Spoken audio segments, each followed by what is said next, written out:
It was OSU got out-coached, outplayed. Lucas Raymond is also from Sweden, so he's an anytime goal scorer for one of those 2 games they have in Sweden. So I don't know which one it is, but it's going to be one of the 2. So lock that in. This doesn't make any sense. I was pissed. Fumble recovery happened. I'm going to be honest, I turned off the game. I checked back in. That was D-backs here, baby. Come on. They're walking up to the table blind. I'm betting fucking blind.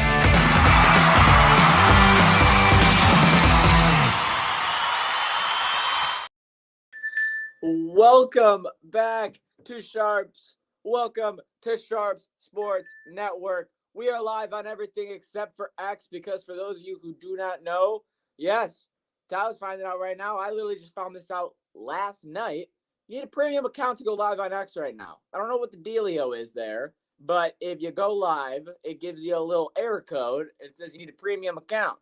So we don't know what's going on there, but we are Sharps. We are live. We are back. And we are here on everything but X right now. Because they're giving us some BS. But we got 4 of the fellas here. 3 out of the 4 right now. The Wanderer will be joining us. But right now, you got McDilly. You got Snoop Luke. You got Tycho. And right now, 2 more weeks have passed in sports. And we're here to talk about it.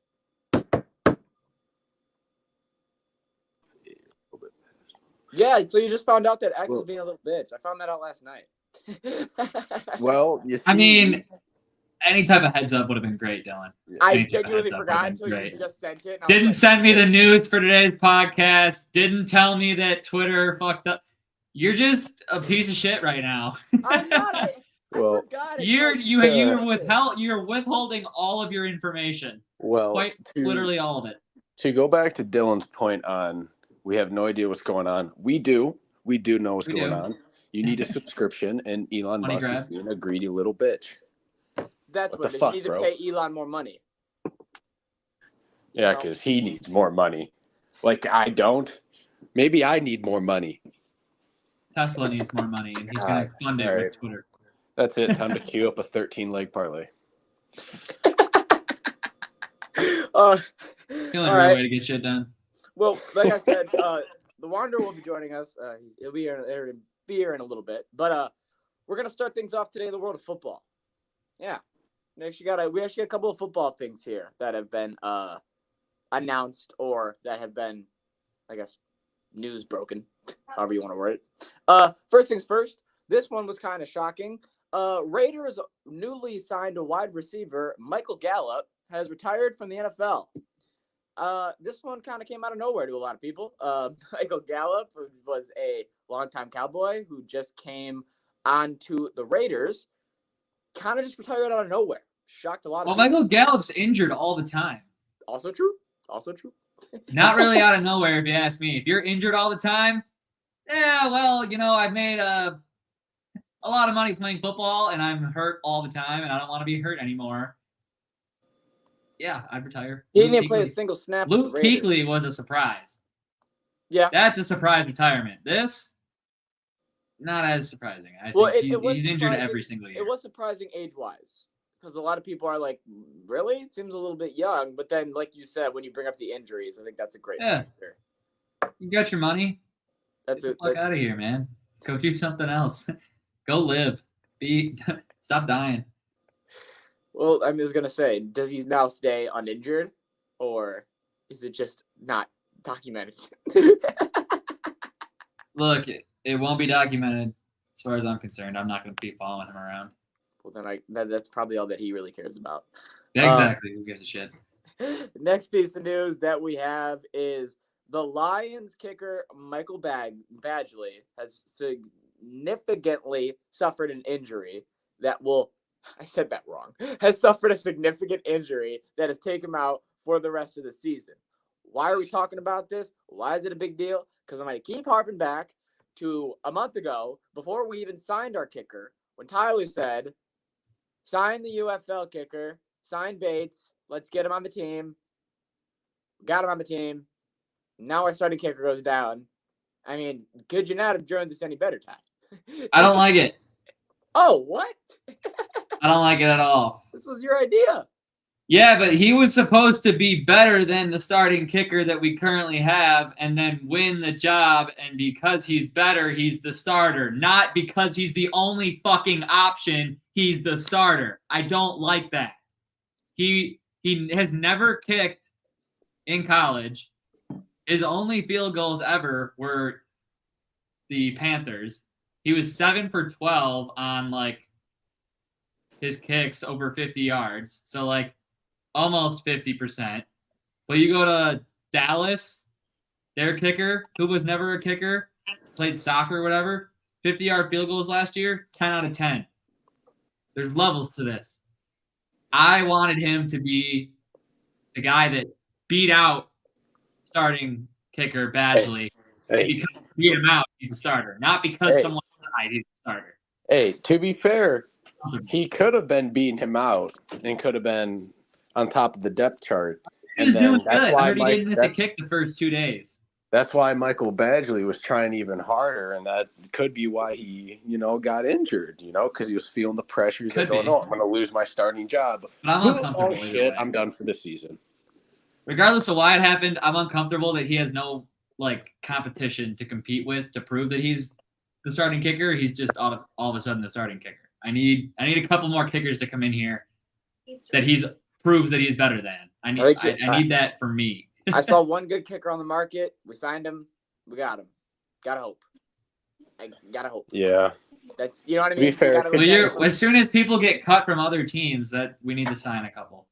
Yeah, I just think if you look at it a little more black and white, which obviously is hard to do in this situation, I think we're okay. But obviously, we're all going to find out once he goes out and tries an away field goal that's more than 40 yards. I was going to say, clearly, look, I said it before. I like the guy. I think he's got a lot of potential, but he has not been thrown into high pressure situations. He has never actually played an NFL snap. He did not kick a field goal in college. He did kickoff. This is he's not very experienced in this realm, let alone on the hardest stage. So, I'm just nervous for that aspect. But, look, when you have a head coach that would rather not kick it anyways, you're probably fine. It's also a great fucking point.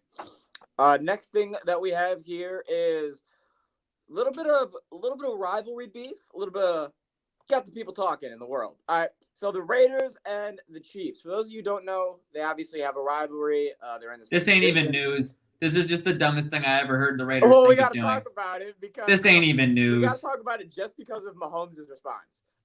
So the Raiders came out with their Kermit the Frog doll at training camp, which was a Kermit the Frog doll with a Patrick Mahomes wig and a Patrick Mahomes jersey. And they had him saying a bunch of things. But the biggest thing that went viral was them saying, and I'm a bitch. Basically, mocking Patrick Mahomes, talking about Patrick Mahomes being a bitch. They asked Mahomes at the interview if he saw the video. He said he saw the video. They said, what's his response to that? And he goes, I deal with those things when I deal with them. And when I see them, that's when we'll deal with them. I'm just want to let you know right now, the Raiders didn't need to awake any type of beast, but they have now done that. So Mahomes, expect him to go 2-0 against the Raiders and smack over on his passing yards. But Tyler, look, I told you, this ain't even news. It's just the dumbest thing.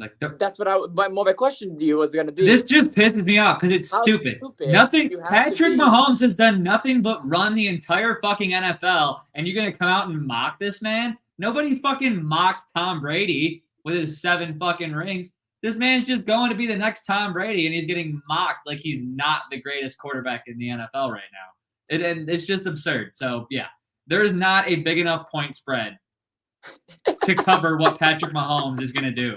I think it goes up to 31 usually during the season. You can bet and it's a ridiculous number. There's not a number big enough for what Patrick Mahomes is going to do to the fucking Raiders. And I feel sorry for Devontae Adams because he was pissed last year. He's going to be pissed all over again when they play the Chiefs. He's probably mad when he saw that video. What are we doing? What the fuck are we doing? What are we doing? I'm not going to catch a ball that week. Not one ball. I might be hammering Chiefs minus 20.5. That'll be the first time it's like widely supported on the podcast, I think. Yeah.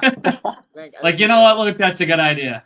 We'd all be like, yeah. But like speaking of trolling, I know this isn't the NFL, this is more college, and no one really responded to it when I put it in the group chat. But Oregon, because Oregon's in the Big Ten now, someone inflated a giant fucking duck, and like I forgot where it was at, but it was either one of the rivers or something. In Indianapolis. Oregon arrives in Indianapolis. Big Ten country, Yeah. sends giant And- inflatable duck down river. That's hilarious. Yeah. Yeah, That it was was in Indianapolis. Honestly, I respect that move. We're here.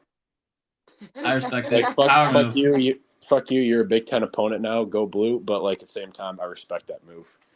Power move when you have a giant duck. Right. You have a giant duck, you got to use it, right? I mean, precisely. We got two more things here in the NFL, both quarterbacks. First, starting off, we have the Dolphins and quarterback Tua Tagovailoa have agreed on a 4-year, $212 million extension. Half of the world is saying, all grace, all beautiful, I'm so happy. And the other half of the world is going, holy overpay. So, we'll start with Luke. You're the Dolphin guy. You're the Tua guy. What do you think? You're muted. I love it. Okay. You know, he's a dog, best QB in the heat. You know, things might not be the same when it gets a little chilly, but that's why you got to win as many games as you possibly can, so you're just home all playoffs and can play in the nice warm sun till you get inside of a dome for the Super Bowl. It's gonna be a good year. Probably gonna have some heartbreak at the end of it because Just how it goes. yeah. You're already preparing yourself for that? Yeah. It's July. Yeah. It's okay. It's okay. All right. Well, I'll be short and sweet. There's no such thing as an overpay in the NFL. The salary cap goes up every year. They're adding more games. They're going to make so much more money that it doesn't fucking matter. Pretty soon the NFL is going to be baseball. And they're just going to throw money wherever they want to throw money. That's just what it's going to turn into. There's no such thing as overpaying anymore because fucking you pay someone a shit ton of money and then fast forward a couple months and they're like the 8th highest paid player. So it don't matter. yeah. I think the perfect thing to say. Especially with quarterbacks. I was going to say, just Especially. to go off of that, literally a couple hours after that news broke, Jordan Love agreed to a 4-year extension worth $220 million, which now makes him the highest paid quarterback in NFL history. So is everybody else. He has played 1 full season. Crazy. That's absurd. That's absolutely fucking absurd. I mean, yeah, everyone's kind of like, I've seen a lot of people like freak out. It's like, oh, why would they do this? Does he deserve to be the highest paid QB in the league or whatever? And it's like, I mean, good for him for securing the bag. But like at the same time, come next year, he's not going to be anywhere near the highest paid QB, probably. Exactly. It literally changes every other month. Oh, this quarterback is now the highest paid quarterback in NFL history, blah, blah, blah, until the next quarterback gets his deal. Once the next quarterback gets his deal, he's the next highest paid quarterback in NFL. Wow. Until the next quarterback gets his deal, and then it keeps on going. That's okay. But after 1 year, let's face it, Green Bay, you didn't have many other options. What were you going to do if you didn't sign Jordan Love to a max extension? You weren't just going to sign him to a normal extension because he wasn't going to agree to that. And other than that, you wouldn't have a primed quarterback that you've taken care of for 5 years, getting ready to, be the next great quarterback. So your options were either give him this money or you're screwed. So you had to give him the money. Yeah, you kind of. Like, what was their other quarterback option? They didn't have one. So When you put it like that, that makes it make a lot more sense. What else were you even going to do? You didn't have another option. It was just how much. Were you going? The way that they view it is, it worked with Favre and Rodgers. It seemed like it was working with Rodgers and Love. So Love has to work. So they got to give him the money because it has to work because it worked so many times before. Yeah, and like even that, it's like it might have been Dan Campbell who said it, but someone came out and said it's a lot easier to get worse at quarterback than it is to get better. Oh yeah, I'm sure he did. I'm sure a lot of other NFL players or coaches say that. It's so much easier to get worse at that than it is to get better. Yeah. What do you Yeah. got, Dylan? I'm just trying to figure out what sport to go into next. So I guess I'll leave it up to you. Do you want to go into, because I know there's no Jesse. So do you want to go into UFC, now? Or Yeah. Perfect. All right, let's do that. All righty.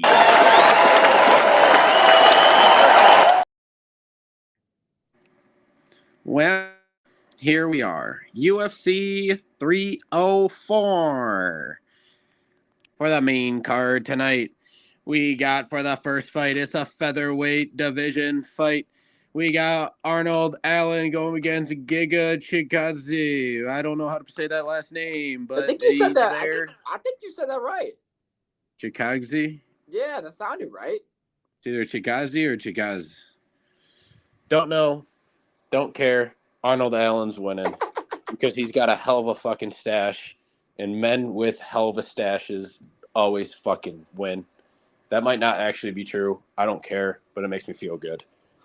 I was gonna take Arnold anyway, so I didn't even know Buddy was growing a stash like that. Love it. It's the stash versus the bald head.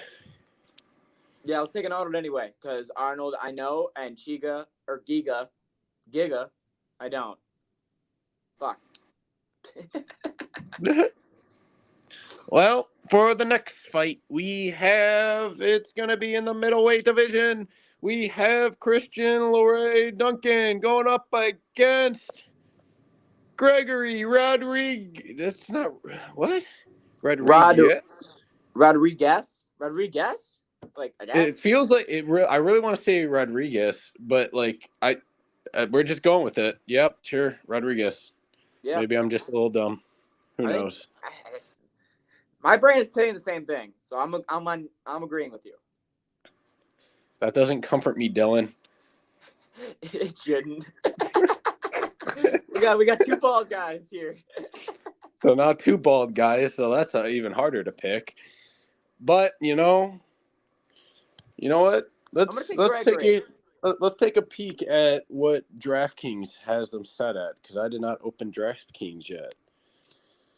No, skip that. Log in later. Gregory looks like a worse Cyril Gahn. I'm gonna take this Christian guy. All right. Also, Arnold Allen is a heavy favorite, minus 238. Good. But Christian Leroy Duncan is a small favorite at minus 135, and Gregory is plus 114. So this is supposed to be a close fight. I think I'm riding Christian Duncan because I can confidently pronounce his name. Yeah, I agree. And then the next three fights are the three fights, I'm going to be honest, that I care about. Yeah, I'm going to be real. I'm the exact same way. All right. Because coming in for the third fight before the co-main, before the main, we got Bobby Green and Paddy Pimblett. Oh man, this is going to be a hell of a fucking fight in my opinion. This could be this might get my vote for best fight of the night. Yeah, I agree. This is perfect. And Bobby Green is a slight favorite at minus 115. Paddy Pimblett is a slight underdog at minus 105. So technically they're kind of both favorites, but it is what it is. Someone's got to be a favorite. Someone's got to be an underdog. This is a big fight for Paddy because the last time he went out, a lot of people did not like the Paddy man. A lot of people thought he should have lost that fight. Now he's going in there with Bobby Green, and everyone knows how Bobby Green fights. Bobby Green fights to the end, and then at the end of the rounds, he's either knocked out or it's a decision. And if it's a decision, there's normally a high chance that Bobby Green's winning. So, yeah, I think Paddy Pimblett's going to have his work cut out for him, and I really like that. I think he is too. This might be his toughest fight. I think he's going to get it done. I love Bobby Green. I love his energy. I also love the cool style, his beard style that he always has. He always looks like I don't even know. Like if there was if like nuclear bombs exploded all over and they're survivors, and he'd be like the main bad guy. That makes sense. Yeah. He'd be the villain, and I'd be scared. But He does make a good great thing villain. we got Patty in our lives to deal with this. I'm going to take Patty, and I'm going to take him by knockout, but not like he gets knocked out cold, like a finish stop too early type of finish. Like, I think he's going to win, but Bobby's not going to be, like, unconscious. Does that make sense?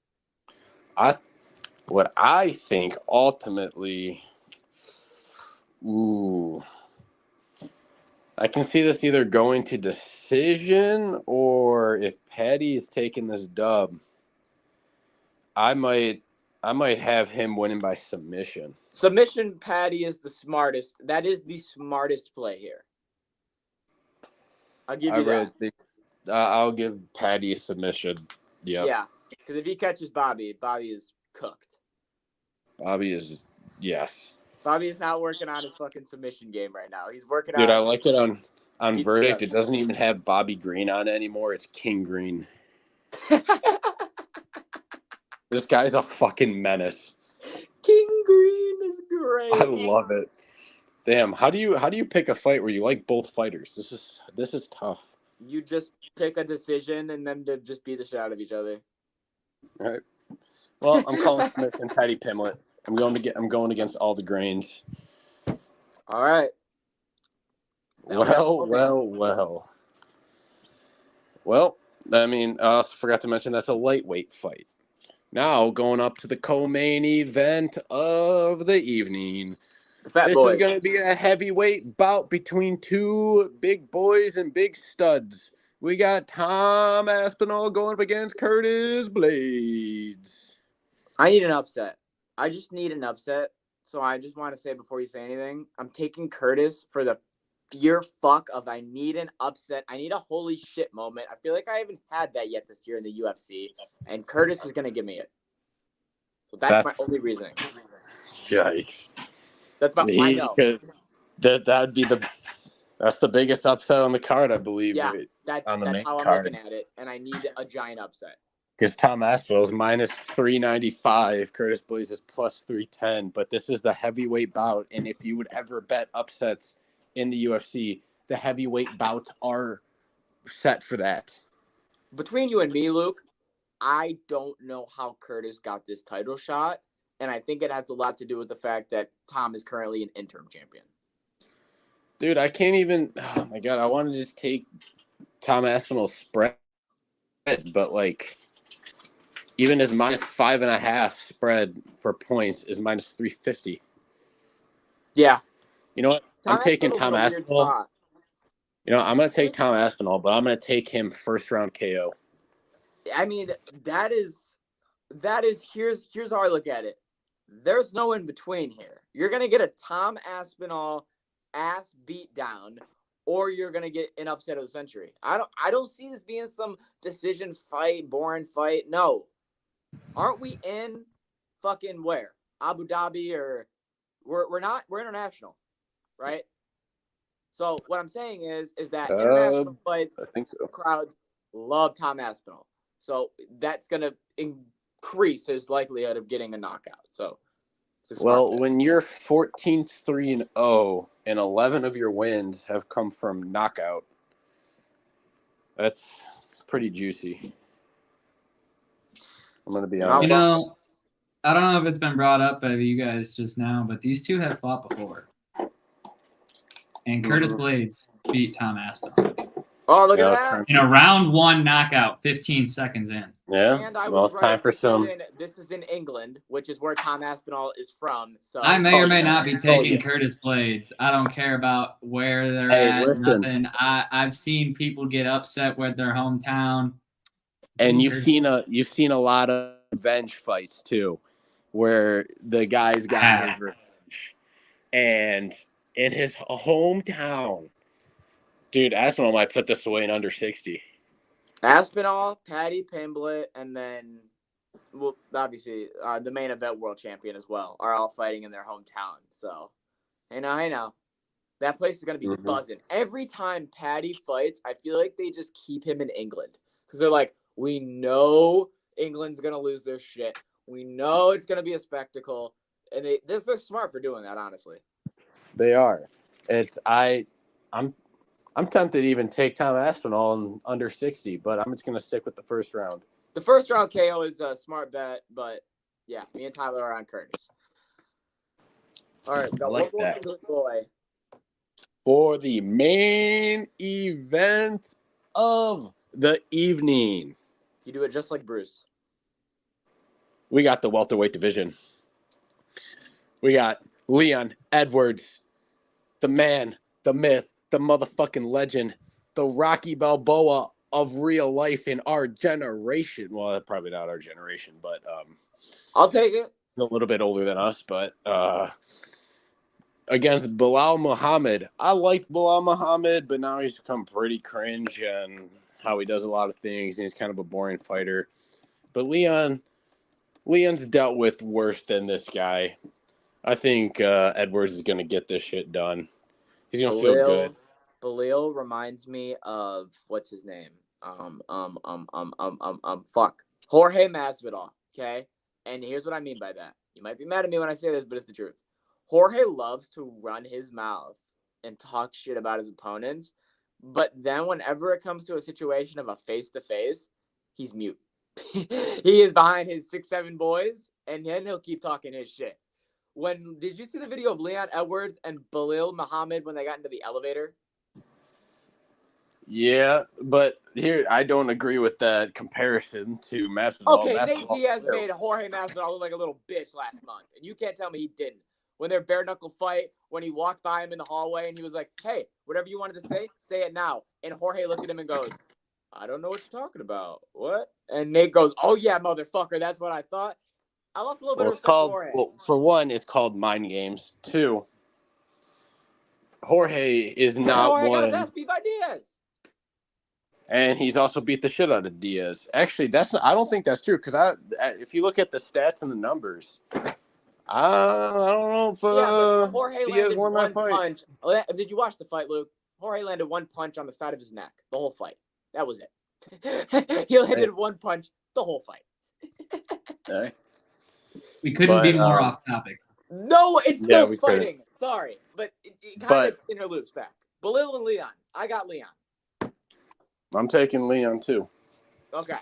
And that's all we got for UFC 304.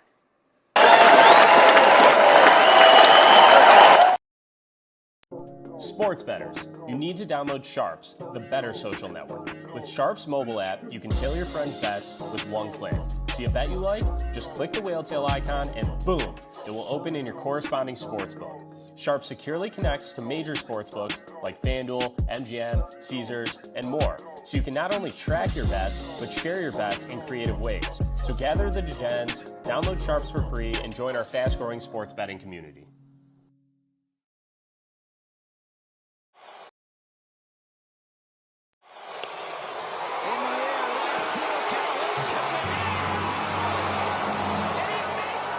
His first hit of the year. He drives one deep left field. That goes Upton back near the wall. It's out of here. Brandon, are you kidding me? Wow. There's a deep drive to left field. Pilar at the wall, at the track, jumps and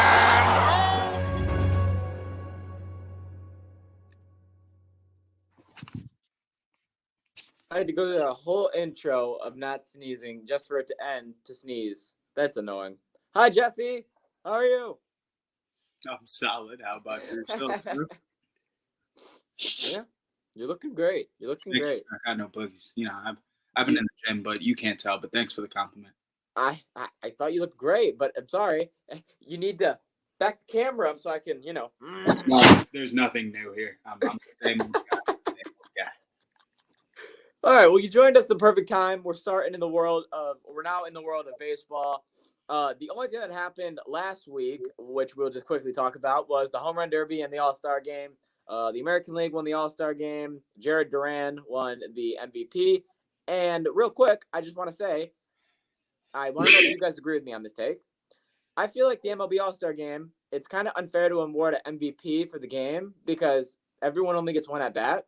Every pitcher only gets one inning.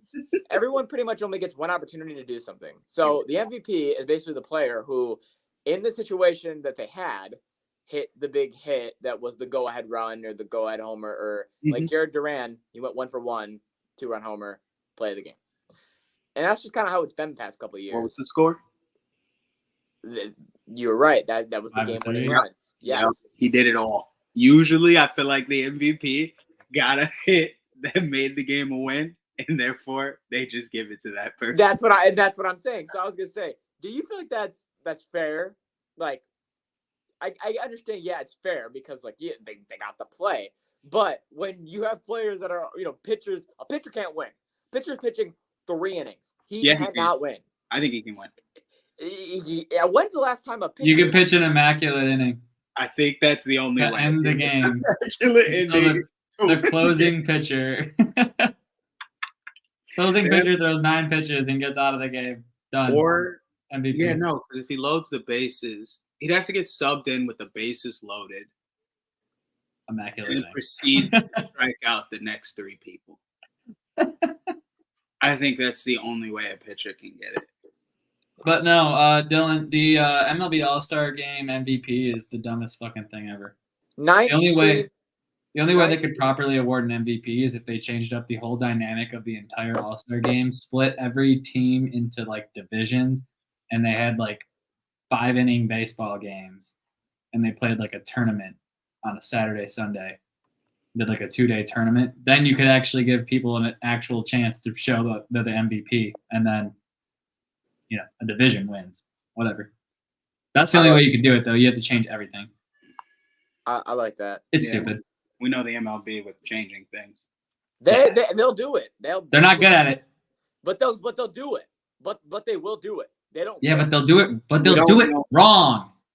They we won't don't know do how it long right. it will take to do something. We know they're going to take 15 to 20 years to The make problem small is changes. that I don't think they will, because now they're in a situation where they're like, oh, people want to change something. Next year, we're changing this, this, and this. And then this year, they're like, we're changing this and this. So it could be a next year thing.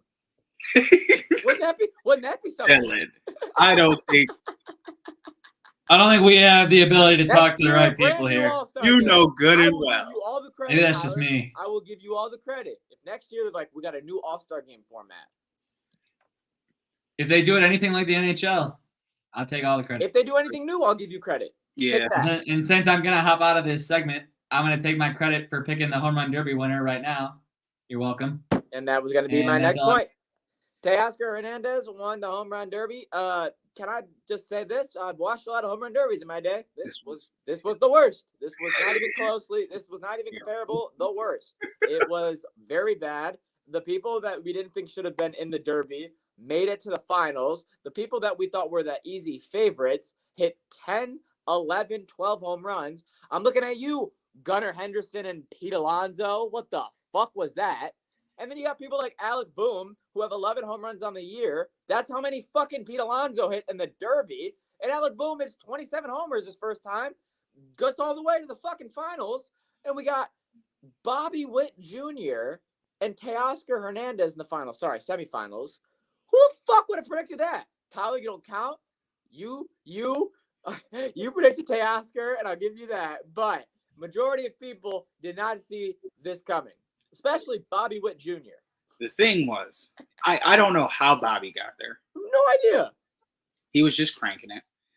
It's really bad, especially after last year, to watch this. I think Pete Alonso's sick of doing home run derby. Yeah, what the fuck was that? I think he's just sick of it because we know you have more power than what you gave it, and I'm not calling it. I have to immediately disagree because he says yes every year. They asked him and he says yes. And he was interviewed and he said that he says yes every year because he doesn't know when he's not going to be able to do it anymore.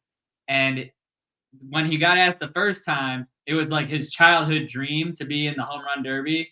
Like the MLB was great, but the Home Run Derby was like his dream. So then once he did it, he was like, I'll come back as many times as they ask me to come back until they stop asking me. So this man really just had an off night. Yeah. because this is his shit. Like he's like, this is my favorite part about playing baseball. So That's disappointing. that's tough. It is disappointing. And then Now I'm you go, disappointed. At first, I was just sad for him. Like, damn, we know Nah, you can't even cut him you've been here too many times, you're done with this. No, he wants to be there. If they invite him every year the rest of his career, he'll probably be there every year. Wouldn't that be something? It's just like a thing where every year it's like beat Bobby Flay on Food Network. We just know Pete Alonso is going to be there. We're just like, all right, you get more than Pete. You know, you did something that means something. So to top off the thing, did you watch the home run derby? Yeah, I watched the last 2 rounds. I was gonna ask, did you at least like the new format? Because I did. I like the new format. I did like the new format. I did like that they went from you get 3 minutes or 20 outs or 20 pitches. I mean, like you got a certain amount of pitches in the thing, and then you got a certain amount of outs. I loved all that. I loved the way that the format was, and I think they should keep that. Yeah, I don't know about keeping it yet. I need one more year to find out if I need new players in there to find out. Yes. The system made them hit worse, and I can blame the system, or if we're just getting a little downhill from here. I think it's an outlier year because something new happened. I think you could be right there. And I guess only time will tell there. But another thing that happened is after the games, we had to come back to professional baseball. We had to come back to what everything's going on. And Dylan Cease came out and said, all right, my first start after the All-Star break, I'll give you a little something. And he gave you a 9-inning no-hitter. Dylan Cease threw 112 pitches. He threw a no-hitter in Washington against the Nationals. Blanked for a second. He allowed 1 base runner the entire game. And yeah, Dylan Cease with the second no-hitter that is a single player thrown of the year. No, I think there's only 2 this year. That's what I'm saying. This is the second one. Oh wait, yeah. I think there hasn't been a team one. And we're in July, and I think you're right. Just Blanco and Cease. Last year we had what by now? We had 4. We had 4 in the first month of the year. Like 30 days, we had 4 no-hitters. 3 were team no-hitters. What's more shocking about that is that hitting in the MLB is down more this year than it was last year. Like there was just averages and hits in general across the league are down more this year, but we've seen less no-hitters and stuff like that. I mean, part of it's probably because of the Pirates manager not letting Paul Skeens get his couple no-hitters that he could have had by now. But I digress. Bad arm out. Coach has got him on a pitch limit. That's crazy. Man, it's a weird year for the MLB. Guardian. Yeah. Well, anyways, you know what else is a good thing, though, about the MLB? What, Dylan? We're officially in trade season. The past week has been crazy. Did you see the news that broke yesterday that we're about to talk about? Are you talking about an outfielder? I'm talking about an outfielder that used to play for the Tampa Bay Rays that doesn't play for the Tampa Bay Rays anymore. Mm-hmm. Yeah. Randy Arozarena has been traded to the Seattle Mariners. The Randy Man, Mr. October, Rookie of the Year. He is out of Tampa Bay, and he is into Seattle. I love this. Yeah. Love this move. Because Seattle needs to fucking bolster that lineup more. I love people on Seattle's team, but you need higher level players that can win you playoff games than just pitching staff. You cannot just rely on Haniger and Julio and a Ty France here and there. You know, you need a Randy Arozarena in October nonetheless, where Seattle struggles the most. Yeah. I think this is a perfect move. I was going to say this works out for them well if, you know, he is Mr. October and they get to October and then he is what they need him to be then. But right now, he is on a down year, Randy Arozarena. So it has not been the usual heavy power numbers all that stuff. He's on a down year, batting like I think a little over 200. The right Rays now, have had but- a down year as a whole also. Yeah, but So- I'd expect that if they're Yeah. willing to sell him. So Well, they weren't done. Let's just say that, Tyler. We're not done talking Oh, about the Rays. I know. Because the next piece of news that we have is actually with Jesse's team. Zach Eflin, the second starting pitcher in the Tampa Bay Rays lineup, has been traded over to the Baltimore Orioles. So we now have a starting pitcher over from Tampa Bay. Luke says, "Put me in." He's pissed. He's got something to say. It's because it involves Tampa Bay. Luke, you're muted. Luke, Dabadooey, I can't hear you, Pookie. Okay, we're good. We're good. We're good. You're okay. in. I unmuted. You asked to be put Listen. in. You're in. Listen, it's not because it's the Rays. It's I have him in fantasy, so I did a decent amount of research on this guy because he started off like dog shit. And so apparently his career, it basically is all the same. He will like start off dog shit like the first half of the season, and then the second half is where he picks it up. Or like vice versa, but it's mostly start off bad and then get good at the end. Yeah, he wins when he needs to win.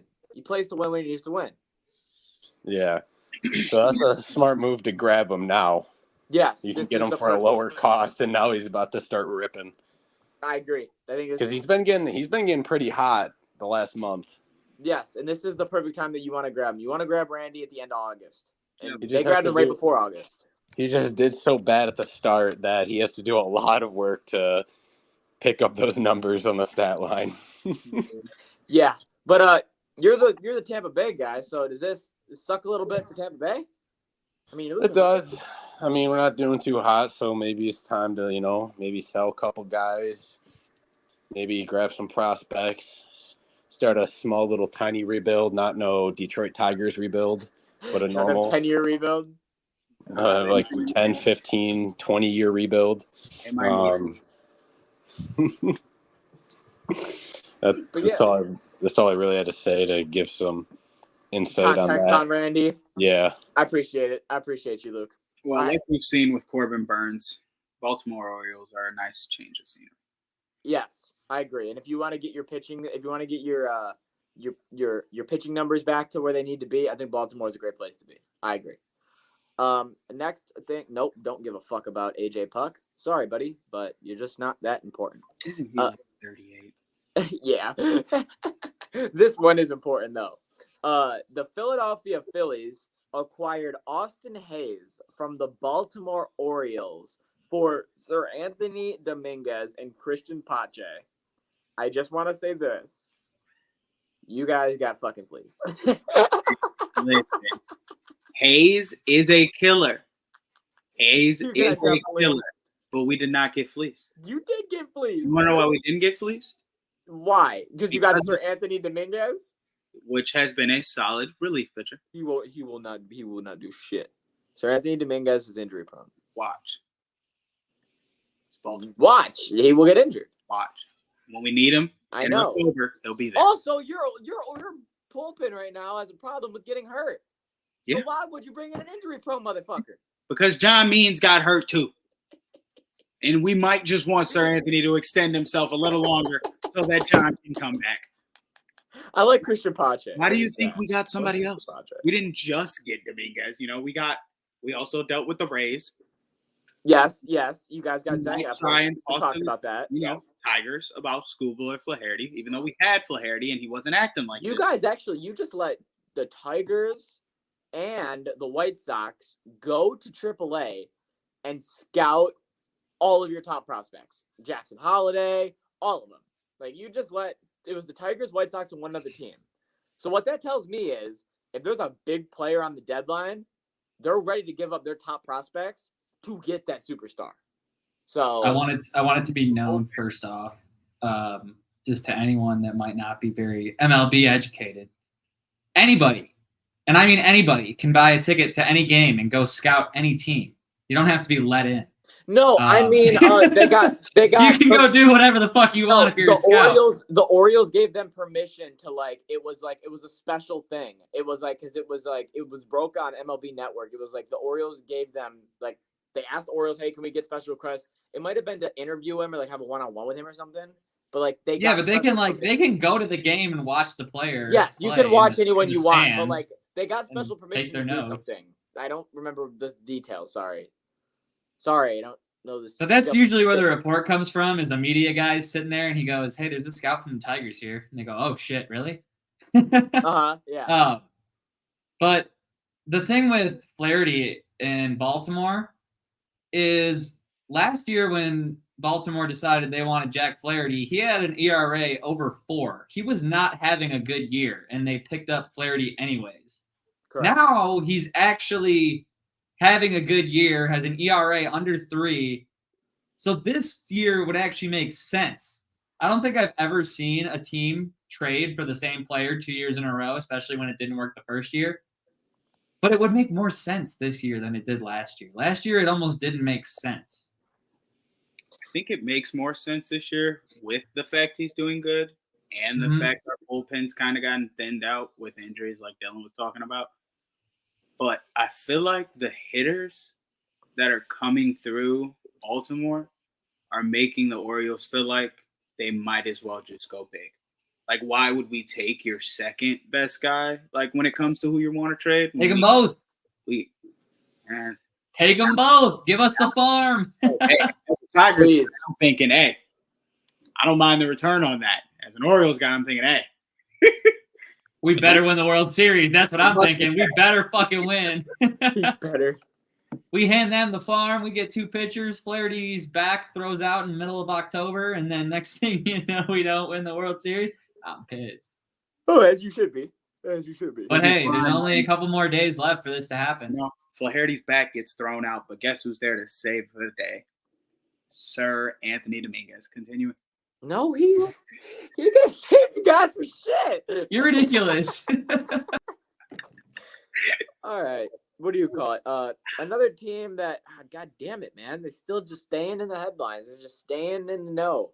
The New York Mets have now won 5 games in a row and have officially moved for the first time all year into the top seed in the National League wild card. You can call them the Grimace era. You can call them the oh my God era. You can call them whatever the fuck you want. The Mets are playing great baseball. And ever since they've started with the whole Grimace situation, they've been 36-11. They're now in the first situation in the National League wild card. They've had players on their team that have been hitting better than they've ever been hitting in the past 4 years. I'm looking at you, Jose Iglesias. So it's good to be a New York Met right now, which I don't think I've been able to say since 2012 when they went to the World Series. I can't wait to see them fall. Oh, the collapse is going to be great. Can't wait to see them collapse this season. You guys are at the wild card now. At the end of the season, I just hope you're not, because I don't want to hear anything from Mets fans if they're pretty much like Knicks fans.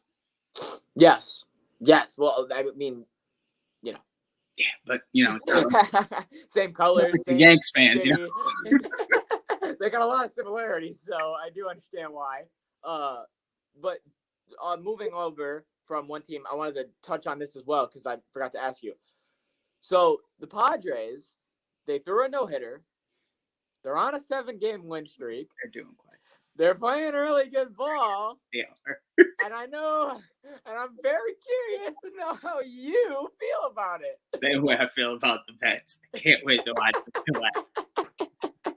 Mets won 7 straight games, and I watched it no-hitter, and I was like, it's becoming problematic because I really want to see Paul Skeens succeed. And if the pitcher's succeeding, the games are probably going well. So, yeah, he only starts every couple games. Yeah, I can still look at their downfall. Okay. Their downfall, I think, is less likely than the Mets, I will say. Well, yeah. The Mets is inevitable. Like, it's going to happen. We just don't know when, so we're just kind of, holding on as long as possible until it goes to shit.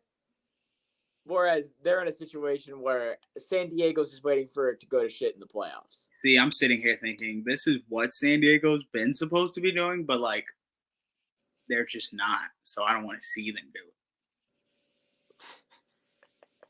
Because I don't know. I don't know what got me this way with the Padres. I really wish I could recall and tell you how this all started, but It was just one day. I was like, hey, another star player went to the Padres. And think it's ever If I since. remember angry. correctly, wasn't Jesse just getting pissed that they had all these good players and they sucked? Yes, because I was like, He like kept getting mad that they'd get another good player and then they just lose more games. They signed a star player, and he got really And mad. I'm pretty sure you And just ever thought since it was like you just thought it was like absurd. And then you just got mad at them for being bad. That definitely pissed me off. But I feel like I'm pretty sure that's where it started. it Then sounds it just like kept growing. I'm trying to. I feel like there's something else there too, where it was like, sons of bitches. But Was it Tatis? oh yeah, it was because he didn't do them drugs. But that's another conversation. He didn't. He didn't do. Was them. it Soto? Nah.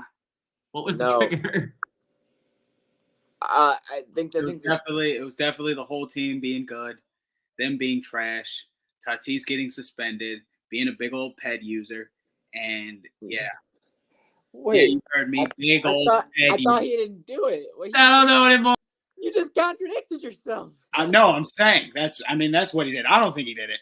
You know, didn't do it. I I think did it. I think it was like, when you have a little too much of one food and then it, that food contains this, and it's like, that's showing up real heavy right now, buddy. Yeah, It's like, especially God, in the toilet. That's normally where it shows up. exactly. He hadn't used the bathroom all day. It's the only thing in his system. Come on now. But continuing forward. Final piece of MLB news that we have, and it is just to make me smile when I go to bed at night. The White Sox have fallen to 50 games under 500. It is only the second time that a team has fell 50 games under 500 in the last 150 years of Major League Baseball. The White Sox current record is 27-77. And we thought the Athletics were bad. The Athletics, perfect segue. For those of you wondering, the Athletics are the only team in MLB history to score 3 games this year with 18 runs or more. It had some. I was gonna say I've seen a couple games this year where I've been like, huh? The A's have won 3 games by scoring And 18 one of runs them or was more against this year. the fucking Phillies. Yes. And I was like, what the fuck is going on here? Yeah. I was like, Yeah, that is crazy. Off of Philadelphia. What is going on? So the A's, at least they got some pop in their bat, Can't be mad at that. And with that, that is all the MLB that we have. Basketball is wishy-washy because the Olympics, they don't, that's what's going on. So we got one more thing, and then we'll roll out of here. So I'll let Tyler hit you with the Sharps thing, and then bang. Sports bettors, you need to download Sharps, the better social network. With Sharps mobile app, you can tail your friends' bets with one click. See a bet you like? Just click the whale tail icon and boom, it will open in your corresponding sportsbook. Sharps securely connects to major sportsbooks like FanDuel, MGM, Caesars, and more. So you can not only track your bets, but share your bets in creative ways. So gather the degens, download Sharps for free, and join our fast-growing sports betting community. All right, motherfuckers. No one knows what's about to happen. Only me. But guess what time it is? It's time for your first ever 2024 Summer Olympics with McDilly. Dun dun!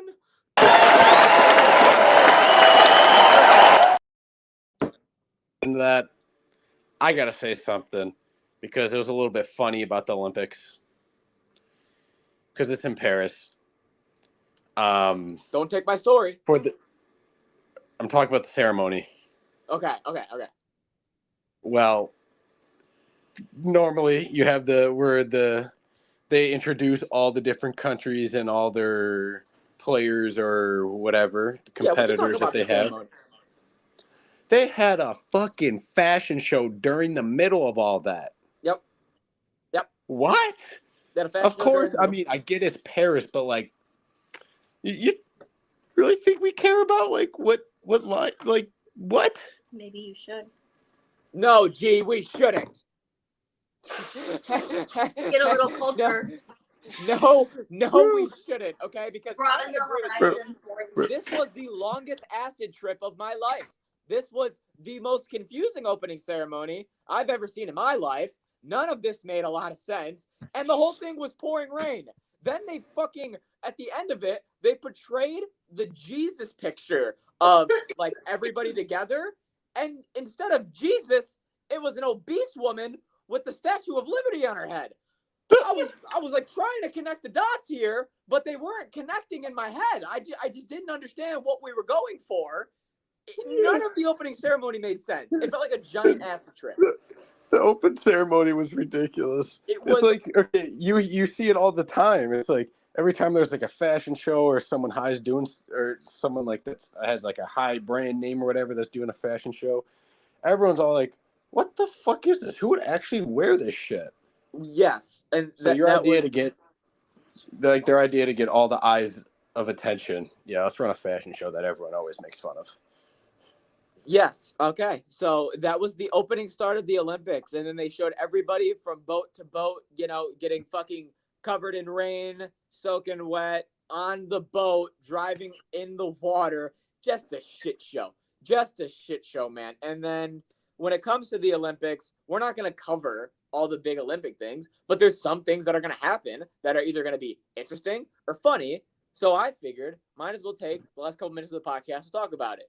We only got one thing this week, and Luke knows what it is. It is that Canada has removed the women's soccer coach from the Olympics over the use of drones to spy on other opponents' practices. And sent 2 assistant coaches home. What? Yeah, that's crazy. That's actually using a drone to spy is actually crazy. Also, they said that they've been doing this, and they also did this when they won their last championship. They did this. So they've been cheating. This is just the first time they got caught. So they won that whole whole bitch like 4 or 5 years ago, whatever. They You're cheated. Just practicing and you just hear a bzzz overhead. You look up, there's like a drone. You're like, they're cutting the grass next door. Don't worry about it. Don't worry about it. What? Yeah, they're cutting the grass next door. Then what's that little black thing flying around in the sky? Fuck is that, man? No. I find that crazy that took them this long to get caught using a drone to spy. Right? That's the thing. You didn't hide it. You were very obvious about it. It's not like Michigan where they had someone in disguise planted in the crowd on the sideline. This is a whole ass drone, dude. It was probably a team drone. Like they probably looked up and it said like Team Canada on the goddamn drone. Like honestly, it had the fucking flag coming from the back. They were flying the Canada flag. Oh shit! How did they? They weren't subtle. The drone's painted red, white, and red. Like, damn! I don't know how we didn't get away with this. The fuck is that? They're fucking standing on the field and someone just gets hit with what they think is rain, but really it's maple syrup. What? Canada's coming. They're attacking. They're coming. They're coming. That's crazy. But yeah, that's all that we got so far for the Olympics. Keep it up. It just started. The ceremony was yesterday.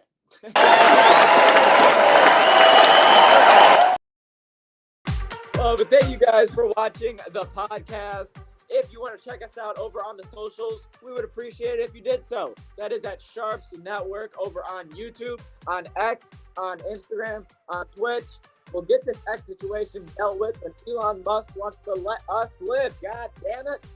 But those are all the socials that you can check us out on. Also, download the Sharps app over on the App Store. If you have Android, if you have an Apple phone, doesn't matter what you use, you can download the app. You can use the promo code TYCO011 when you sign up.